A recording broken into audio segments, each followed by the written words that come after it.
ये बहरी कप्तान कारा दाऊद पाशा की तरफ भिजवा दो इलियास, ताकि उनके इल्म में आ जाए कि इस जहाज पर उस्मानी परचम लहरा दिया गया है और हम बहुत जल्द क्लिमनस फतह करने जा रहे हैं।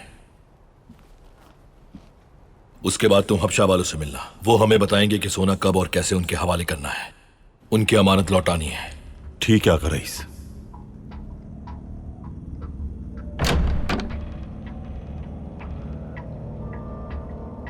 रुच, तुमने बज़ोरे शमशीर जहाज हासिल कर लिया और उस्मानियों का सुर्ख हिलाली परचम भी उस पर लहरा दिया। हमें तुम पर फख्र है, बहुत मुबारक हो तुम्हें। शुक्रिया पपी जान। इजाबेल को मैंने सुबह से हवेली में नहीं देखा, कहाँ है वो? मत पूछो,